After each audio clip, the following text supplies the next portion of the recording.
Welcome into another edition of COVID Conversations. I'm Adam Gobb. Today we're joined by Paula Black. She's the Clinical Services Director with the Public Health Department here in Gaston County. Paula, thanks so much for coming in. We've got a lot of exciting things going on this week, and the big thing on a lot of people's mind, booster shots. What can you tell us about what the health department's kind of put together in terms of the plan for getting folks booster shots? Well, we've worked very hard because we knew this day was coming. Right now, if you have gotten your Pfizer series, in other words, your 2-dose series, and it's been at least 6 months, you're eligible to get your booster. So anyone who got their second dose on or before March 29th, 2020 would be eligible. We will begin giving boosters at the Hudson location of the health department Wednesday morning at 8 o'clock. And we typically do a morning session 8 to 11:30 and then an afternoon session 12:30 to 4:30 where you just walk in and you can get your boosters as well as your first or second doses. And you've been doing the first and second doses now at the health department for a few months, right? Correct, for almost 4 months now. How has that process been going? It's worked very well. It's a different aspect. We had done drive-thrus for 5 months, and so we got very accustomed to being outdoors and moving a lot of people in a lot of cars. But it's worked really, really well. We were able to build a special COVID vaccine clinic within our health department, and it's up front in the center of the space, and so it's very easy for people to get into and out of that space. And then there's a waiting area that is socially distanced as well. And you still utilize kind of the same setup in terms of the time when people come through where they get their shot and then they need to wait for a certain period of time just to make sure that everything's okay before you have them leave, right? That's correct. They have a 15 or 30-minute monitored wait, and it's monitored with a pharmacist, a physician, a nurse practitioner, or a nurse just to make sure they're okay. And that's something that's just kind of a best practice kind of across the board that folks across the country and even across the world have been doing as they've been doing the vaccine clinics? Absolutely, that is correct. Just in case, because there's some conditions that you may have that predisposes you to a longer wait, such as if you have certain allergies or if you had an adverse event with one of the first vaccines. So we just appreciate you staying around a little longer and letting us, just monitor you. Now, the booster shots that are coming up that are going to be available here starting Wednesday morning, these are only the Pfizer boosters, correct? That is correct. Moderna and Johnson & Johnson have not been approved for boosters yet. And so if you got Moderna or Johnson & Johnson, the advice and the recommendation right now is that you would not be eligible to get the Pfizer, correct? That's correct. You need to wait until those vaccines are approved for boosters. Okay. What else can you tell us about kind of the process? I mean, I know if you go to the state website, they've got kind of a full rundown of what the recommendations are from the CDC, but who are the boosters kind of available for generally? Most anyone, really. 65 years of age or older. Definitely anyone that has immunocompromised or has a chronic health condition such as diabetes, cancer, liver disease, kidney disease, chronic lung disease such as COPD, asthma, cardiovascular disease, hypertension, heart failure, various diseases that are chronic and that several people live with day to day, but that could predispose you to a bad outcome if you actually contracted COVID. And that puts you in the high-risk category. So it is strongly encouraged that people who have those conditions seek out a booster. Now, I know one of the kind of comorbidities that's been talked about some is obesity. Is that one of the ones that would put you in a high-risk category? Yes, it would. Okay. It's actually defined as overweight, obese, and severe obesity. So it's basically anyone with a BMI greater than 30 is going to be in that high-risk category. And so that would definitely be population, as would be our substance use disorder patients, pregnancy. It is a fact that pregnant women sometimes have more severe cases if they contract COVID. And so we want those folks to get to get their booster as well. So there is kind of a broad swath of our population that would be eligible for this booster shot. That is correct. Is it also available for anybody that's in, obviously the folks that work in the health department, you guys are working with, patients getting them vaccinated and dealing with people that come into the clinic that would potentially have COVID, would the health department folks be eligible just because of the work conditions? Absolutely. Healthcare workers, frontline essential workers, a lot of the first responders and people that were vaccinated early on in the process in December and January, they would most definitely be eligible for a booster as well. Got it. So really at this point, I mean, for folks that are not eligible for boosters, you've basically got to be working in a job that's not going to put you at a high risk, and you've got to be healthy without any comorbidities, essentially. That's correct. Or it's less than 6 months since you completed your series. Got it. Okay. Anything else about the process? I know you guys have been working really hard to kind of get everything in place and get ready for this next wave of people coming in. Do you expect kind of a rush of people coming in once you open it up for the boosters Wednesday morning? I think we'll be busy. We had a very busy August during the summer incentive card program, and I think since the focus is so broad on who is eligible for a booster, I think that we'll be very busy in the days to come, particularly when the other vaccines are available for booster. Absolutely. But I guess one of the good things right now is that unlike when we were at our mass vaccination clinics back at the beginning of 2021, there's obviously a much broader group of providers that have the vaccine and the booster available now in Gaston County, correct? That is correct. For a while we were the only vaccine providers in town, but luckily there's several retail pharmacies and local pharmacies that have had the vaccine for months now, pretty much all of 2021, so that's another alternative. In addition, should you have questions or just want your provider to give it, I would encourage anyone to call their medical doctor and find out if they have the vaccine available for the boosters. Excellent. Well, let's turn now. We've been doing these COVID conversations, and one of the things that we've been doing each week is kind of providing an update on where we are with just some of our key metrics about COVID. And I know in kind of looking over the data this afternoon, it's hard to get super excited about the numbers, but we're at least finally starting to go in the right direction a little bit on some of these. That's correct. That is correct. Last week we had a total of 1,382 cases, averaging 197 cases a day. And while that's still high, it's down slightly from our average of 206 cases the previous week. And 23.2% of those cases were under the age of 18, which is also lower than the previous week. And that's a group we were very concerned about because a lot, as you know, 12 and up is all that can get vaccinated right now, so right. That left a high population of unvaccinated children. Absolutely. Gaston County is averaging 126 people in the hospital daily, which is up from the week before when we were averaging 117. So unfortunately, that's in the wrong direction.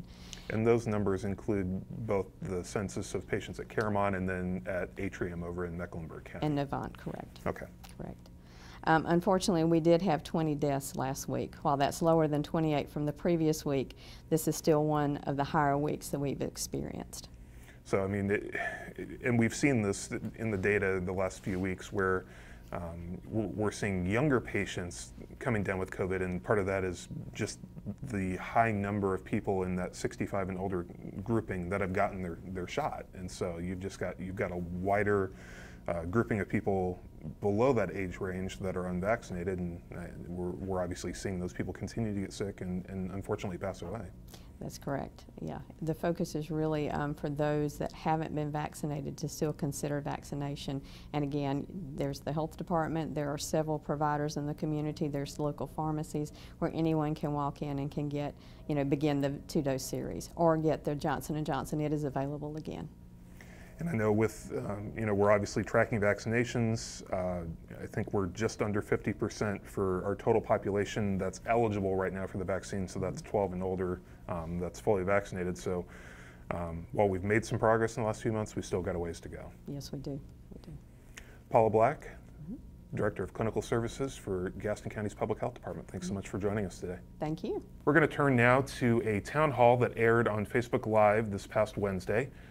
Crystal White from our Public Health Department moderated the event.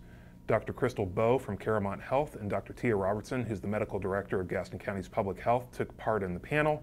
They're answering questions both that were provided in advance and asked live on Facebook that night. I encourage you to watch and to get a taste of what they had to offer.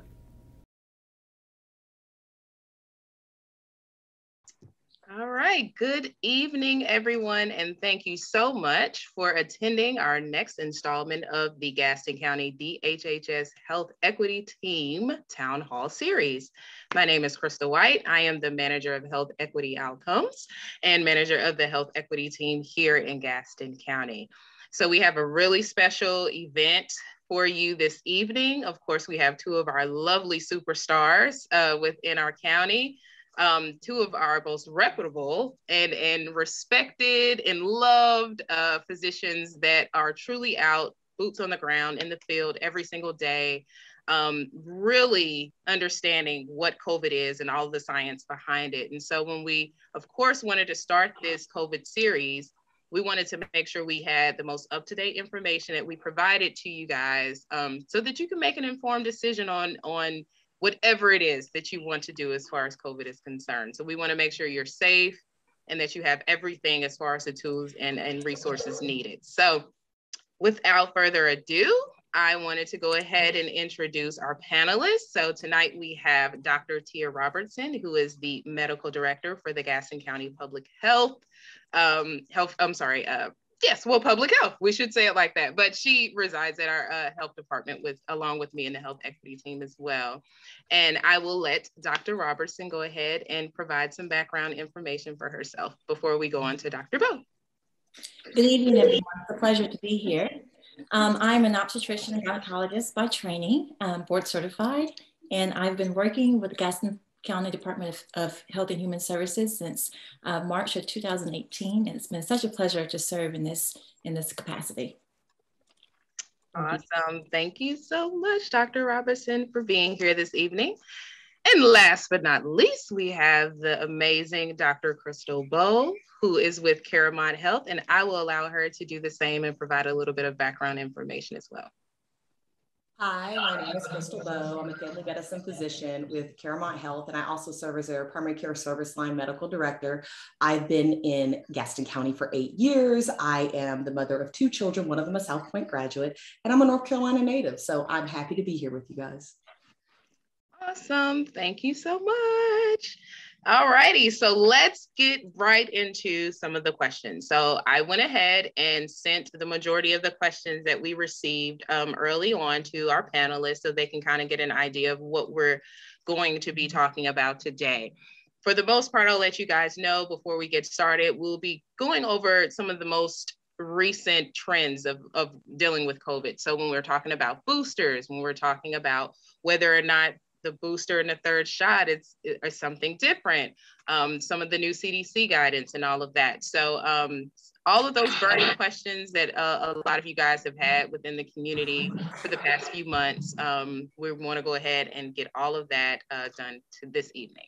All right, so one of the very first questions that a few people actually submitted is they wanted to actually have you guys explain how a true virus works and what does it actually mean when you say that it mutates, because of course now with the Delta variant and several other variants that are now kind of popping up around the world, a lot of people are really unsure of how we've gotten here. Like, how did it start off here and now we've gotten a whole nother variant that we're apparently dealing with at a much faster rate as far as infection and everything like that. So I will leave that open to either of you guys to kind of maybe just give a little bit of background information for the community.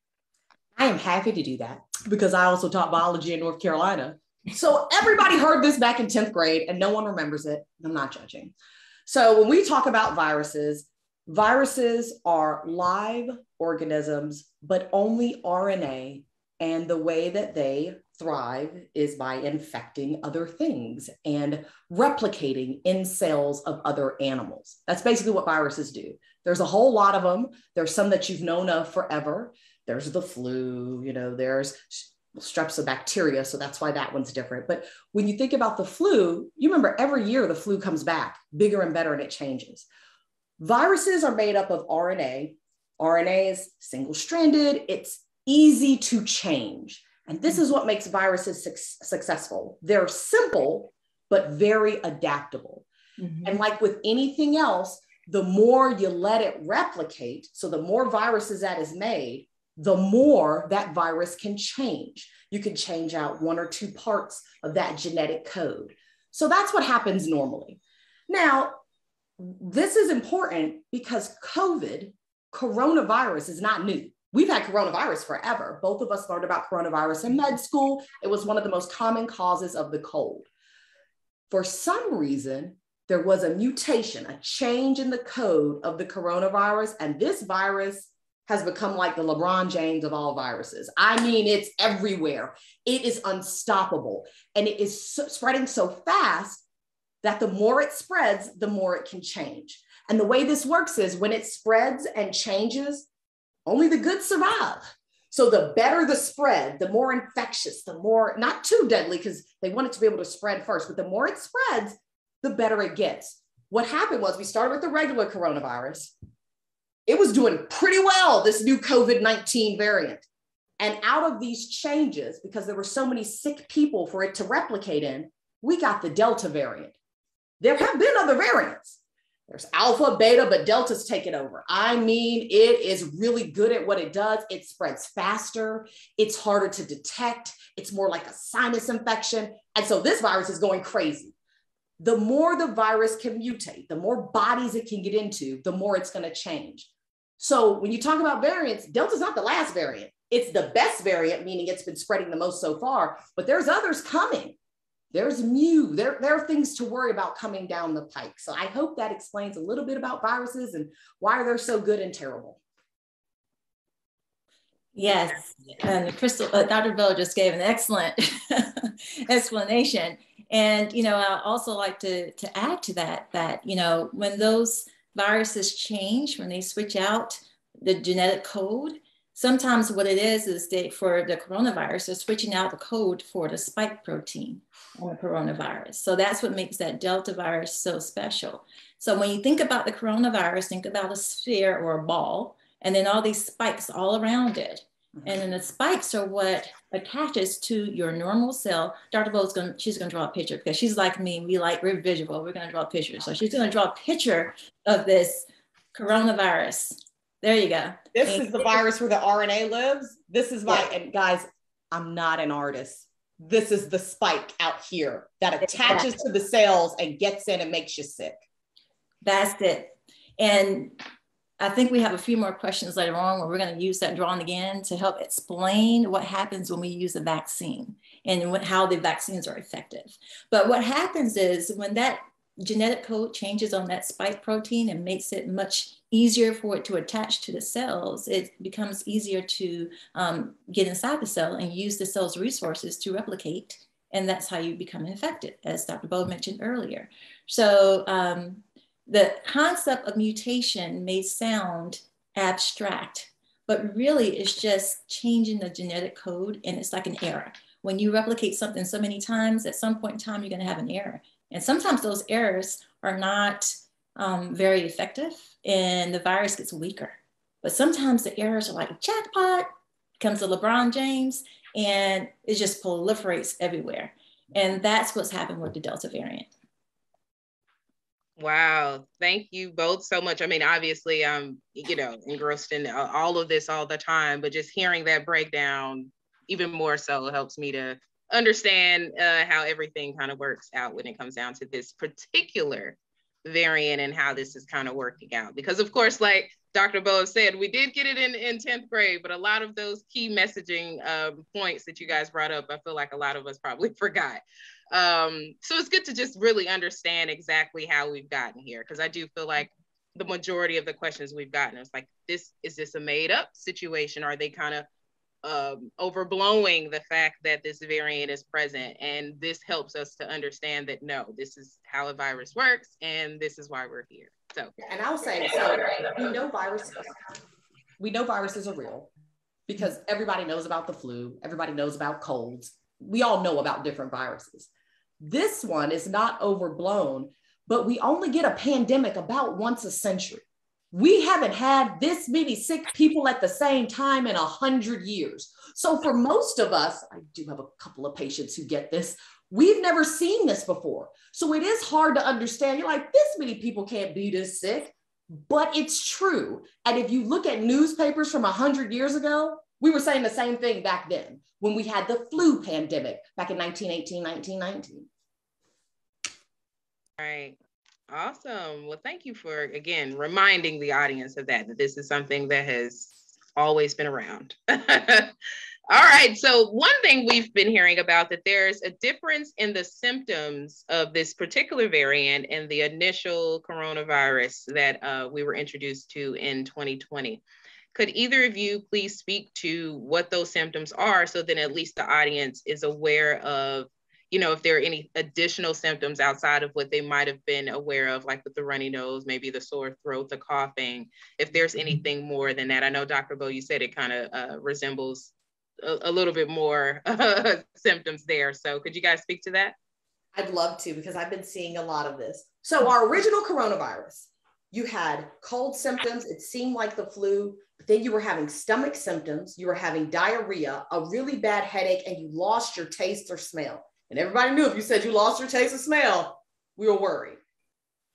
Mm-hmm. In August, we started having the Delta. And the Delta is terrible because you don't always lose your taste or smell. You don't always have the stomach issues. For many of the patients I've been diagnosing, they're like, it's just my allergies. I just have a sinus infection and a headache. It's literally a sinus infection and allergy symptoms during allergy season. And so many people who think, this is just my regular sinuses and I'm just having a headache with it, they have a little bit of fever, you test them, that's coronavirus. And I like to add too, because we're in a state now where the infection rate and the community spread for the Delta variant is so high, we need to test everyone for coronavirus. If you think you have your normal allergies or your normal symptoms for a sinus infection, still get tested anyway, because we have such a high transmission and it's really difficult to figure out which one you have, coronavirus or a sinus infection. And so sinus infections are caused by viruses every year. Regular viruses. Mm-hmm. This year, many of the sinus infections are caused by the LeBron James of viruses this year. And mm-hmm. So where people are like, I get a sinus infection every year. Yeah, you do, but it's not because of this virus. Mm-hmm. That's really great to know so that people can know the difference in that. And it's true how ironic we're kind of going into, again, allergy season. So I can see most people thinking, well, no, this is something I deal with annually. This isn't something new. So why would I even need to get tested? But to Dr. Robertson's point, I think we all have to do our due diligence. And if we do feel any of these symptoms, just go ahead and get tested so we know that we're safe. So thank you so much for that. All right, so next, this is a really important topic, or should I say question, that'll lead to a further discussion with the topic, but we're wanting to know what is the current state of our hospital capacity in our region right now. And you kind of touched on this with the variant, but the question was what has attributed to the increase in COVID numbers lately? Obviously, we know the variant is a key point there, but more so speak to me about, or the audience about, how the variant and the contagious rate and all of that has now caused what people are not people, but our medical professionals are saying, a real strain on our hospital system yet again, because we know we were introduced to a lot of this early on in March and April of 2020, kind of leading into there, but now it seems like we're entering right back into that same space. So could you guys really help the audience to understand what's kind of going on in our hospital system right now? So I can talk about what's happening not only in our hospital system, but in all hospital systems in the area. In July, we were around, we were below 10% in the community. So less than 10% of people in our community, I think we had gotten below 5% at one point, had COVID. We had very few people in the hospital with COVID, very few. We didn't need all our COVID wards anymore. We were calming down. By August, our positivity rate was up to 18%, and we were up to capacity daily. So in our region, that's all 3 hospital systems, we are all running out of beds daily. We are all having an increased number of hospitalized patients from COVID daily. Instead of having our small COVID section and then the rest of the hospital zone, we're having COVID floors again. And we had gotten away from that. Every hospital in the region is suffering. And you can see stories like this around the country where people are sick and they can't find a hospital for 3 hours that can take them. We are now drowning in patients, and we're at a critical point because not only are we trying to take care of all the COVID patients who are sicker, ventilated, they stay in the hospital longer, we still need to try and make room for heart attacks, car accidents. Don't break your leg right now. How will you get in? We are drowning. And so the problem is with so many sick COVID patients, we don't, and this is all over, have the capacity for the regular sick people who are coming. And the risk with this is we haven't even gotten to our regular cold and flu season. So we're still on that upward climb from other medical problems coming into the hospital, which is why we really want people to do the best they can to protect themselves against COVID. And I'd just like to echo all of the sentiments Dr. Bowe just stated so eloquently and add, again, people who would normally be seen for their critical conditions like heart attack, stroke, or they need to be monitored in the hospital because they're having some sort of problem with their heart or their lungs. These people aren't able to get the access that they've had before because there just isn't enough availability, accessibility. There aren't enough resources. There aren't enough staff to staff the hospital beds to adequately take care of people. And again, this is going on all over the country. You know, you have good community physicians who are trying to advocate for their patients and get them inpatient, admitted because they need to be monitored for some reason. They have to call 4 or 5 different hospitals in the region just to get them a bed somewhere because there isn't anything available. So that's what we mean by our hospital systems being overloaded. It's not just with COVID. I have to think twice about my activities because I don't want to get hurt. I may not be able to get inside to a hospital to be taken care of appropriately, right? And we don't need to be at that state. You know, we're a powerful country. We should be able to be in a place where we're well suited to take care of the population that needs us. And right now we are drowning, and it's a state that we don't need to be in right now. We just, it's got to change. Something has got to give. I absolutely agree. This particular question is a very sensitive topic for myself, only because I've known family members and close friends that have had loved ones that had some of those pre-existing conditions and couldn't get into the hospital system and unfortunately passed. And so hearing those type of scenarios where they literally were just waiting, you know, someone might have had a heart attack and were not able to actually get in when they were, you know, needed to actually see a doctor as a result. And because of that delay, they end up passing away. So it is something that I think the audience should absolutely understand and know that it's not just something you're seeing on TV and thinking it's a hot button topic. It's really happening to real people in our community. So thank you so much for both of you for answering that. So our next question says, we were recently made aware that the Pfizer vaccine currently has FDA approval for a booster shot.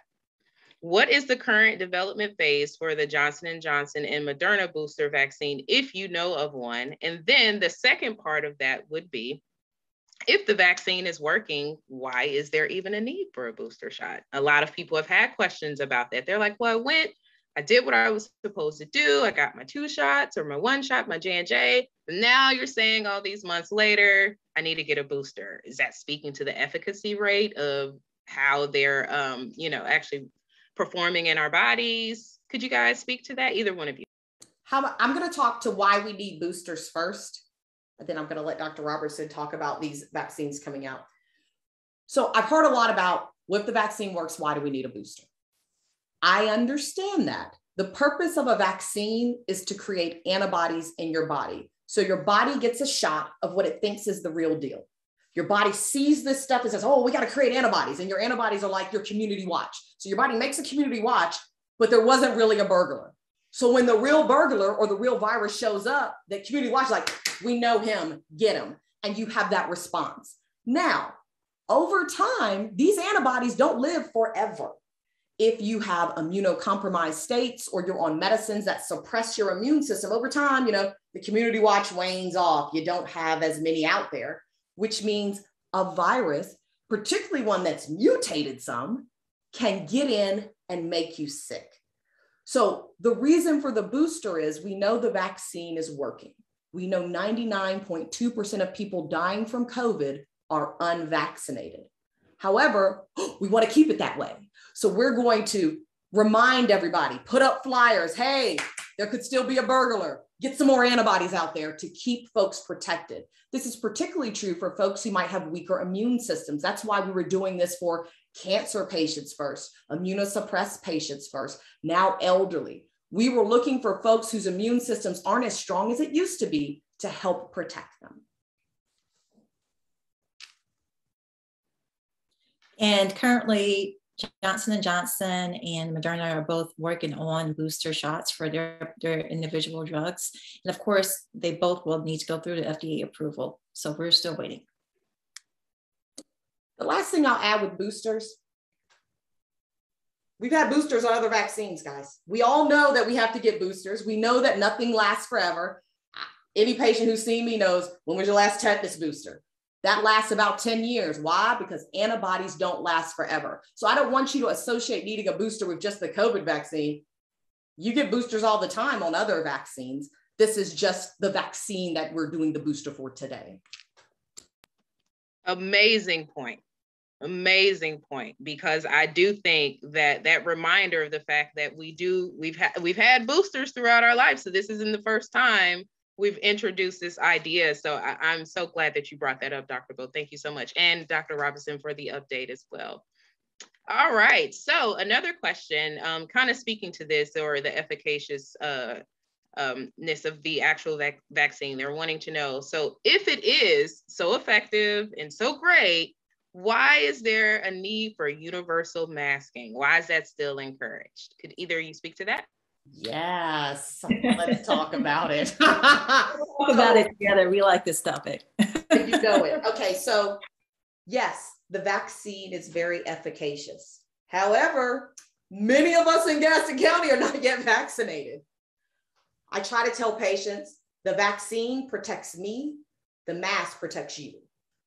When we're not at herd immunity yet, we're trying to save the whole community, the vaccinated and the unvaccinated. The mask is to protect all of us so that we don't have these huge spreads. The masks work to prevent spread. The vaccine works to protect you and keep you from dying from COVID. Absolutely. And the other thing that we know is that you can be asymptomatic and still spread COVID. So if you're wearing a mask and you're asymptomatic, you're not going to spread that virus to someone else because you don't feel sick. And that's another really important point to realize, that you don't wear the mask just because you're sick. You wear it because it's a preventive measure, and we have to layer our prevention, our mitigation efforts. So you wear your mask, you still socially distance 6 feet apart when you can, and you still follow the hand hygiene. The last thing I'll add to that, every life matters in Gaston County. Every life matters in North Carolina. If me wearing a mask, socially distancing, saves one life, one child, one grandparent, one of the church members of the church I attend, it's worth it. So I understand people saying, well, why do I have to do this? Why not? If it can save someone you know, someone you love, someone you don't know, why would we not do that? If we consider all life precious, let's act like it. I love it. I love it. And one thing I love to say is if you can't do it for yourself, or you don't want to do it for yourself because of your own personal reasons, do it for someone else you love. Absolutely. I think one thing I've recently spoke to a few colleagues about is that, this is something where we have to look outside of our own selfishness, right? And we have to put that to the side and look at the community as a whole, and know that if you're doing your part by masking, getting the vaccine, that you're making a selfless action on behalf of the community. So I thank you for bringing that up too, both of you. Thank you.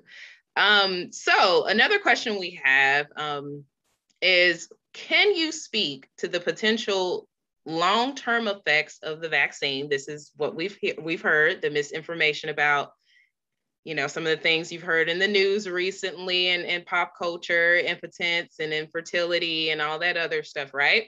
So I wanted you guys to kind of just lightly touch on that. But then also, I would love for you guys to also speak to some of the potential long-term effects of someone who's diagnosed with COVID, because I know a lot of times it's one-sided with this argument, right? We like to talk about all the side effects with the vaccine, but yet we're totally avoiding that there are potential side effects with having COVID. So could maybe one speak to one and one speak to the other?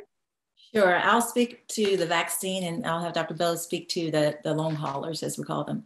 So there are no long-term effects from getting the vaccine, okay? You will have some side effects that'll last you for a couple of days, 24 to 48 hours, maybe a little longer than that, but nothing more than that. You may have some itching or some swelling or discomfort in your arm where the injection was.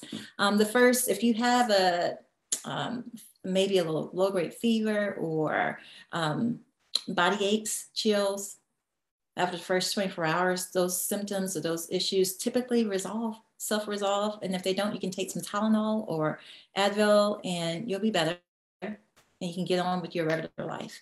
And that's pretty much it with the vaccine. Long haulers, completely different story. And I'll have Dr. Bo inform you about what happens with the long haulers. So a lot of people talk about their fears around the vaccine. The first thing I'm going to say is there's no chip. I don't even know what to do with that, but I can only talk about the science. So we're going to move past that. There's not the concern for infertility. And some of the data that I would use for that was within the Pfizer trial, the women that they were watching, some of them got pregnant. So, well, they got pregnant. So I think we're okay. And I've had many patients get pregnant during this COVID time period post-vaccine. So we know COVID babies are being made. Effects of COVID are wide ranging and they can be devastating. There's the effect we talk about most, which is death. That's happening regularly. We know that of people who get COVID, 40% of them have at least one symptom 9 months after having COVID. There's a significant increased risk of blood clots, so much so that once you've been hospitalized with COVID, we're putting you on a blood thinner because we know those blood clots can happen. Because there's an increased risk of blood clots, that means there's increased risk of pulmonary embolisms, DVTs, strokes, those things happen. There's an increased risk of heart problems, myocarditis. There's an increased risk of depression, insomnia. Some patients have had delirium afterwards and been hospitalized for that.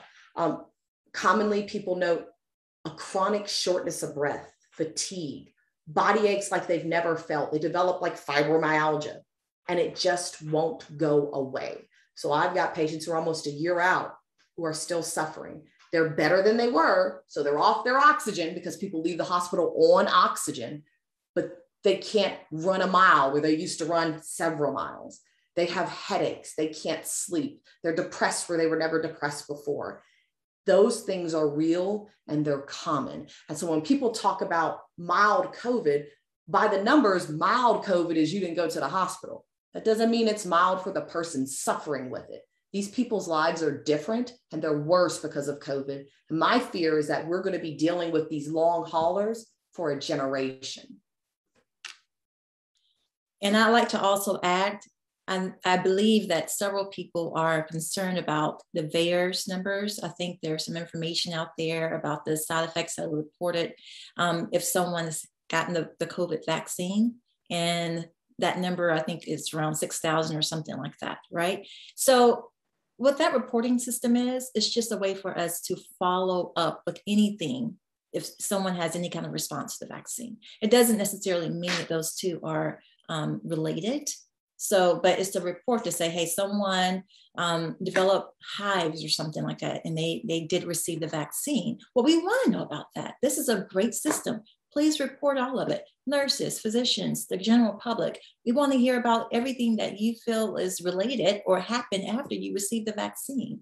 At this point, most of those claims are not related to the actual vaccine administration, okay?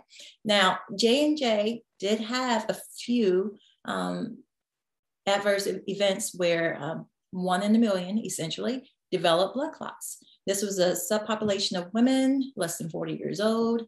And there were a couple of deaths that were related to that.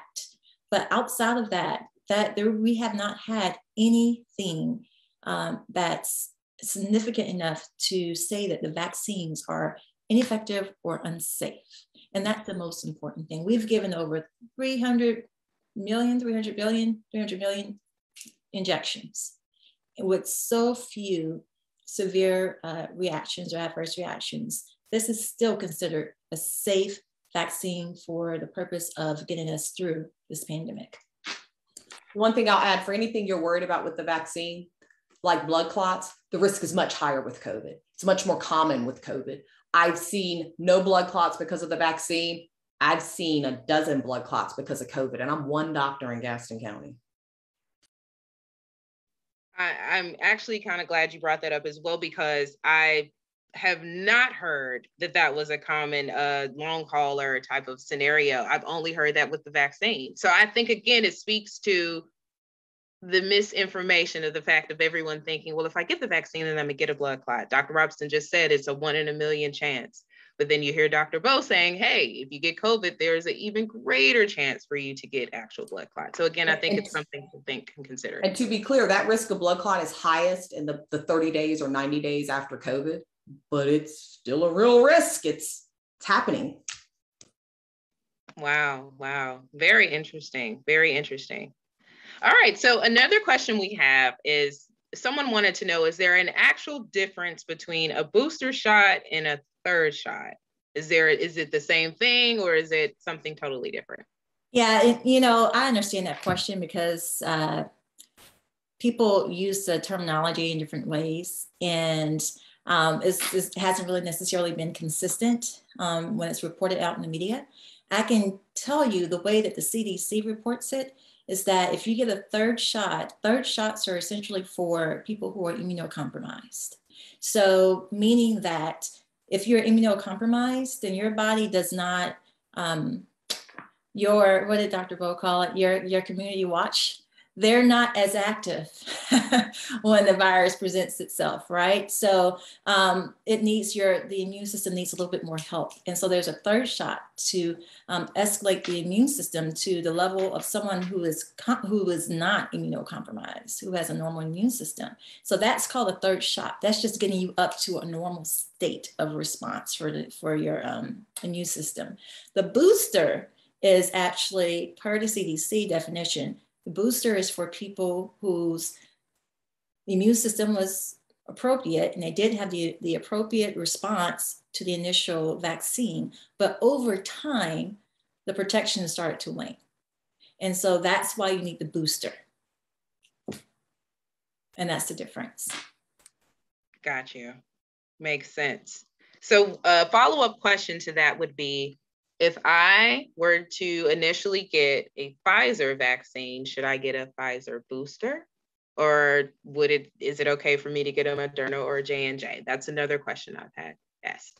So per the current guidelines, you stick to the one you had. If you had Pfizer, I had Pfizer, I'll get a Pfizer booster. If you had Moderna, you would continue with that. If and when they give the booster for Johnson & Johnson, you would do that. There is no indication yet that you can switch between. Good to know. Good to know. Awesome. All right. So let's see. Now I'm going to go through a series of myths, or we'll deem it myths or facts. So I want you guys to speak to these statements and tell me whether or not you believe it's a myth, or if it's, not believe, whether it is a myth or if it is a true fact. So the first one we have listed is, none of the COVID vaccines went through clinical trials. So is that a myth or is that a fact? That's a myth. A myth. In fact, the Pfizer vaccine, I believe, was the largest vaccine trial they had ever done. They included 70,000 people. 12% of this population was African-American, which means it was representative of minority communities, which is often unheard of in trials. Myth, myth, myth. And also realize that the FDA only gave the EUA to 3 drugs, and now the Pfizer has the full approval. But there are other drugs in the game. There were other companies trying to get a vaccine that they weren't approved. So just know that there was a selection process.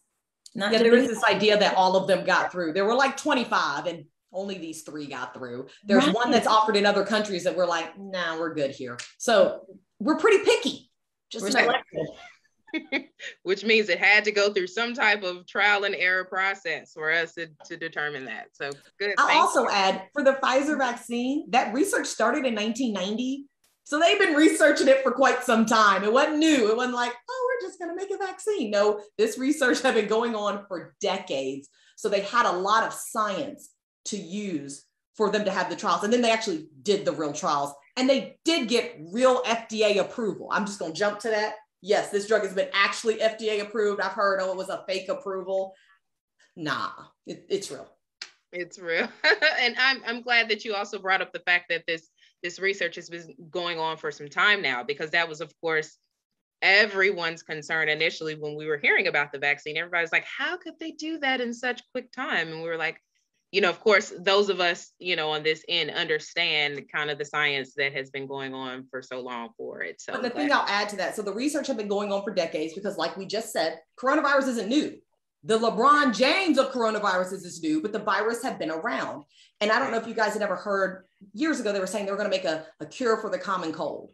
Well, this was that. They were working on it. They have been working on it for quite some time. So scientists are always working on weird things that no one is interested in until we're interested. And this was one of those things. There are researchers who have dedicated their whole career to mRNA vaccines. It's not new.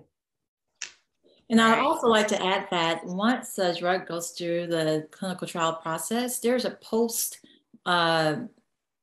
post-implementation monitoring that happens as well. So once, like the Pfizer vaccine is already approved, it's now been monitored now after being approved by so many different committees. So the scrutinizing of this drug to make sure it's still safe and it's prepared and manufactured appropriately, and all those things are still being followed. And that's the benefit of our FDA approval process, is that once it gets approved, it doesn't just stop there, it continues. So we're under good care with the monitoring of this FDA approved drug and the ones that are still pending. That is great. Awesome. All right, next, so we have another scenario. So most people who have died from COVID-19 would have died soon anyway. Is this a myth or a fact? Now, I'm going to speak to that across the spectrum. I have had patients 50 years and older who have died from COVID-19.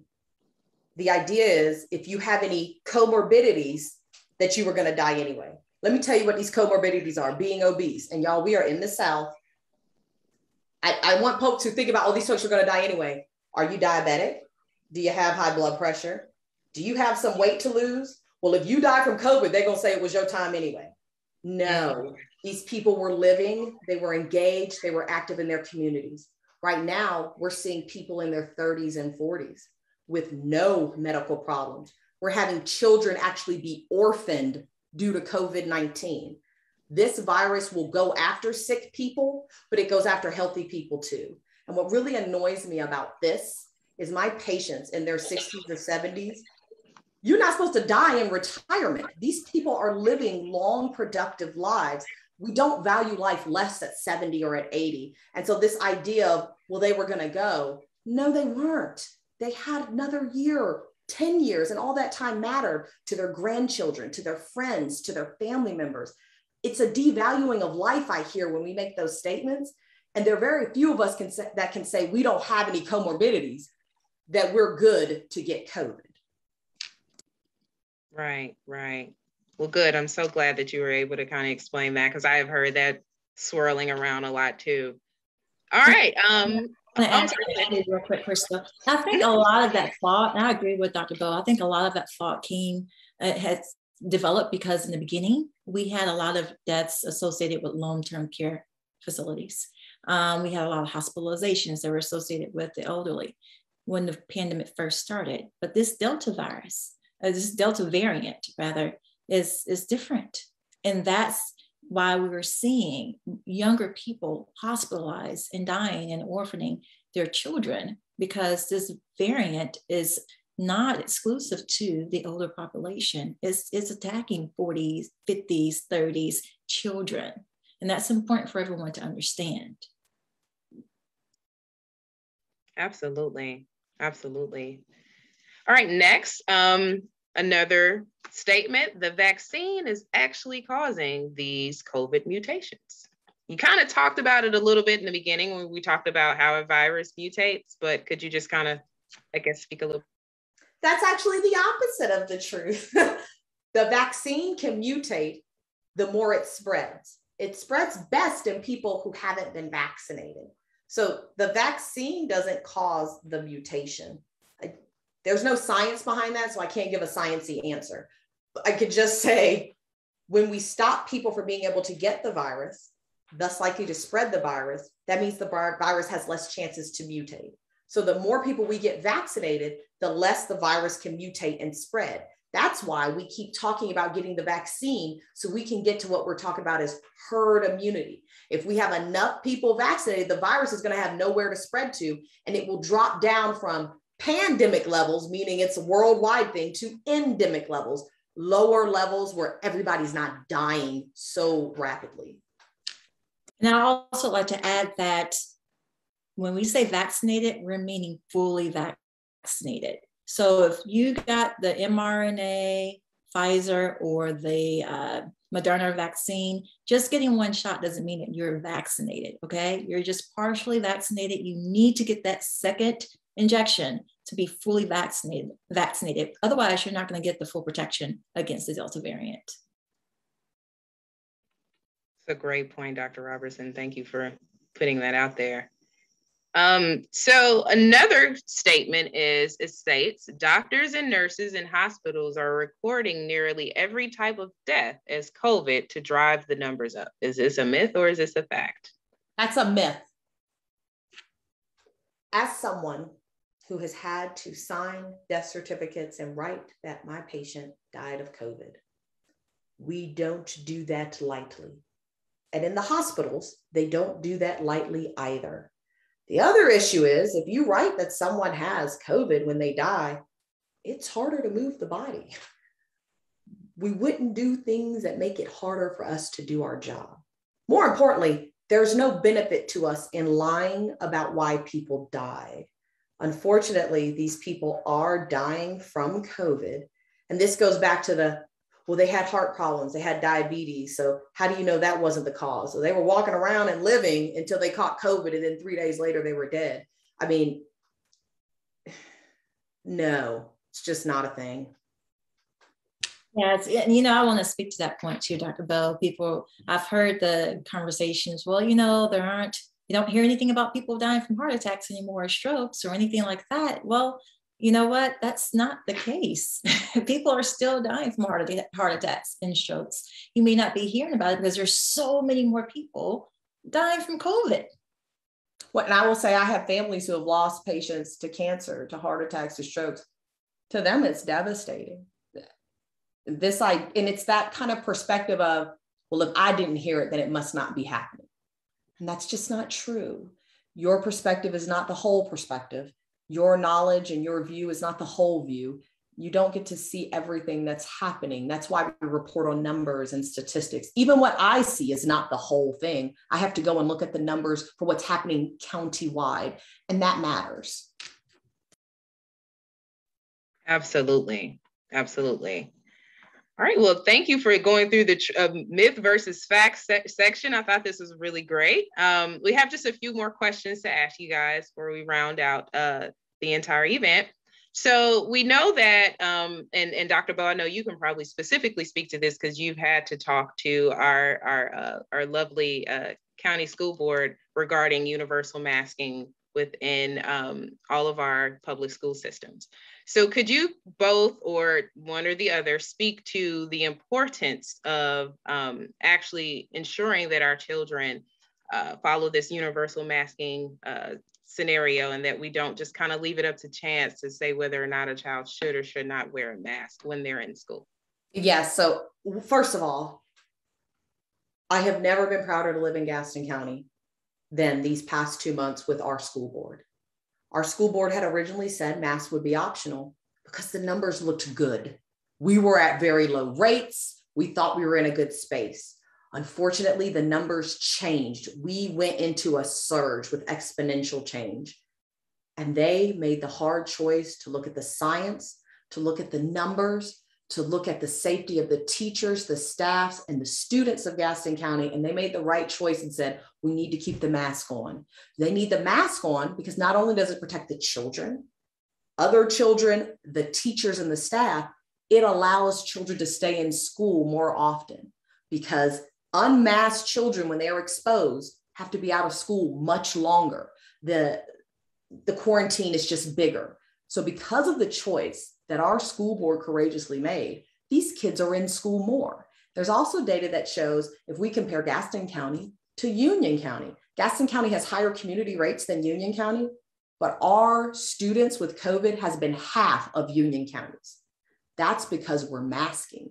The masking works and we have the numbers to prove it. So we don't want to play with that because you're risking exposure. You're risking your child being sent home for 2 weeks, everybody else's child being sent home for 2 weeks. And I don't know about you guys, but I like my child in school. She needs to go. So that's why we're doing this. It's for safety and it works. And because of what they've done, our kids are being educated and they're more healthy kids because of it. Dr. Bell couldn't have stated that any better. And now, I'd also like to add that if your kids are in school, that means that you can still go to work as well. So we have to work together on this. Masking works. It really works at every age. Absolutely. Absolutely. I think one thing that my team was kind of nervous about early on with this pandemic, especially with knowing how the transmission rate was going and how the quarantine timeframes would be, some of the inequities that comes from that, right? So to both of you guys' point, when you're actually able to implement something like universal masking so that we can start to slow down and eliminate transmission, then we know we don't have so many children out quarantining for multiple, days at a time. And I think a lot of times, something I used to have to always speak on in my previous position, if you actually live in the home with someone who was exposed to COVID, so if you're a parent and your child, you have COVID, you've been diagnosed, and now your child has been exposed to you and they can't really isolate in the home from you. A great example of this would be a single mother or father. How are they actually going to isolate in the home? You know what I mean? If you have a 3-year-old, you can't just say, hey, go over there and take care of yourself.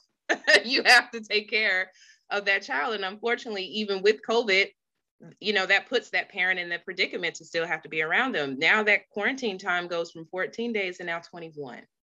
And I don't know about you, but I don't know of many jobs where or any individual that's really able to stay afloat, past 2 weeks, let alone 3, as far as financially being able to take care of their family. So it leads to an inequity when we're not thinking about how critical masking can kind of avoid something as simple as you'll be able to actually go to work.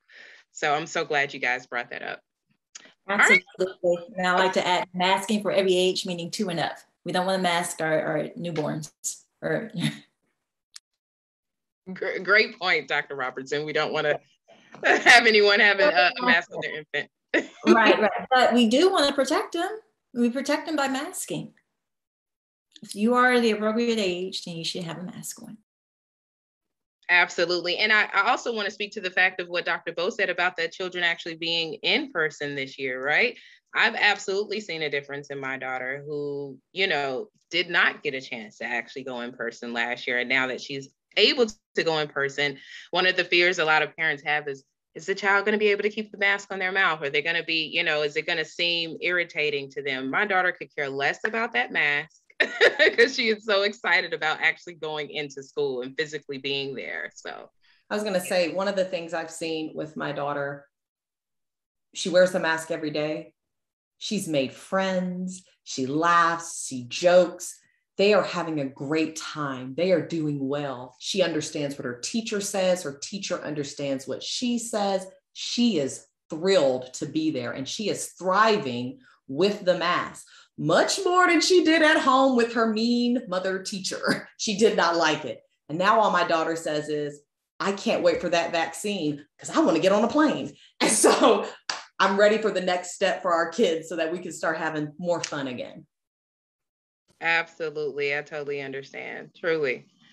All right. So one of the very last questions that we have speaks to what is the actual availability of vaccines for our elementary school age children? I know that there's been some recent information that has come out into the news stating that ages 5 to 11 may be up next. So could you guys speak to that? That's true. We're looking at ages 5 to 11 right now. And as soon as it's FDA approved, we'll be moving forward with that next group. So we're really excited, because again, it's extending the opportunity to protect those who don't know how to protect themselves, right? And we can give them the vaccine and it protects the entire family.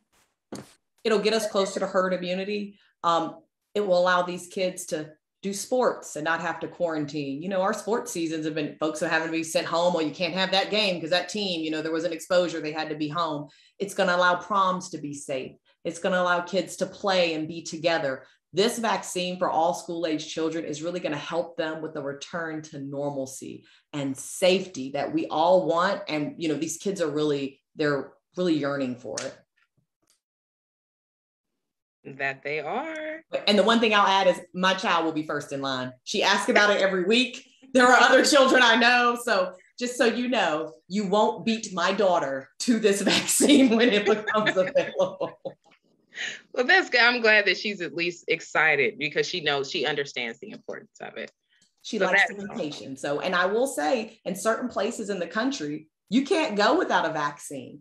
You can't travel out of the country and not quarantine, even if you're a child. You can't eat in certain restaurants if you don't have a vaccine. And it makes sense. They want to keep people safe. But my daughter knows the good things that are coming when she has her card and is able to go. Absolutely. The golden ticket, as we call it, right? All right. So one last question that I am actually seeing kind of is speaking to the effectiveness of our testing. So someone is wanting to know, or they're concerned that the PCR testing that we have for our COVID test may not be as accurate as it may have been alluded to. And so could you guys speak on, the differences between a rapid test and the PCR, and then which one you feel like is the most effective, if they both are, just kind of all of that? Because I think there's confusion amongst a lot of individuals in the community when they're saying, okay, I need to get a COVID test, and then they may go get a rapid test. And then you may have employers or other organizations saying, hey, that rapid test isn't accurate enough for us. We need the PCR, which is like that next step. But then other individuals are saying that they don't really trust the results of the PCR. So could you both speak to that? I've seen some of that, and I've seen it in folks so you have a rapid test and you have the PCR test. The PCR test takes longer. The PCR test is more accurate overall. The rapid test is good if you have COVID. If you have a positive test on the rapid test, you definitely have COVID. Like, there's no questions. You got COVID, there's no need to move forward. If you have a negative rapid test, you could still have COVID, because the false negative, meaning you have COVID and the test is negative, is up to 40%. That's why employers and schools say, we don't want that rapid test, because you're going to come in here with COVID and say, well, I had a negative rapid test. The PCR test, if it's negative, you're negative. That's good. Now, you have that incubation period. You may have to repeat that in 5 days, but the PCR test is better than the rapid test. If you have a positive rapid test, you definitely have COVID. If you have a negative rapid test, getting the PCR test will ensure that your rapid test is actually right, because it can be wrong 40% of the time. Right. And I just want to add to that. The general rule is, if you are symptomatic and you go to get a rapid test and it's negative, then you absolutely need to get the PCR test to follow up. And then you can have a positive PCR test. And that may be a point of confusion where people don't understand why one test is negative and then the other is positive. And as Dr. Bose just mentioned, the PCR is more accurate. So if you have symptoms and your antigen test is negative, then you're definitely going to need to get that PCR, just to be sure. Awesome. Thank you so much for that. I think we have another question. So it says, many people say that the, pronounce this word for me, Remidsivir. I don't want to mispronounce it, but Okay. this. Remdesivir. All right. The monoclonal antibody. They're talking about the antibody treatment. There we go. Antibody treatment. Awesome. So many people say that this drug is what's killing people who are being treated for COVID in hospitals and or causing a lot of the long haul conditions. Could you maybe speak to this statement? Yeah, that's not true. So monoclonal antibody treatment is under emergency use. It has been very helpful in some people in reducing the duration of symptoms and in reducing how long they're sick. It doesn't work in everybody. But once you're getting that antibody therapy, you already have COVID. The COVID is what's killing people at that point, or it's not. We use the monoclonal antibody therapy to try to help patients and keep patients alive. The problem is nothing is as effective as the vaccine. That's why we push the vaccine first. But if you do get COVID, we're going to try to help you in any way possible. So we will give you monoclonal antibody therapy. It's really either give you the antibody therapy or nothing. And when people are sick and dying in healthcare, we're not going to do nothing. We're going to do what we can. So it's not the therapy that's killing them. It's the disease. Now, we may not beat the disease. We don't beat COVID a lot of times in the hospital. We're still trying, but we don't beat it. But it's not the treatment, it's the disease. And if you don't want to have to worry about needing antibody therapy, you can get the vaccine and then you'll be better. Absolutely. And then some people are too sick. They're too ill, too advanced to even get the monoclonal antibody therapy. So just remember, there's still some parameters around who still qualifies for it. And I would say, just based on the numbers, there's a lot of people who have died of COVID who never got antibody therapy. So the data doesn't support that either. The science doesn't support it and the data doesn't either. We literally, in monoclonal antibody therapy, we're giving you antibodies to help you fight. Sometimes those antibodies aren't enough. Right. And so, yeah, I can see where there might be a confusion where someone's thinking, well, they got it and they still passed away. Is it leading to the death? Well, no, like you guys said, they might have been too sick. It might have been, like we'd like to say, too far gone in this scenario to where they weren't able to actually benefit. Well, I liken this to folks who are like, CPR is killing folks. You know, a lot of times they do CPR and that person still dies. Well, no, the CPR is not, it's a treatment for people who are ill, meaning you could still die, but it's not the CPR that's killing them. Right. That's a great analogy to help people understand that. Awesome. Well, you know what, ladies, we have made it to the end of our town hall event. I thank you both so very much for giving us a wealth of knowledge. I really didn't even think we were going to get through all of our questions, but we did. So I am just kudos to the both of you for being able to do that. And again, we thank you all for joining us and we hope that you have a great evening. Good night, everybody. Good night. Thank you.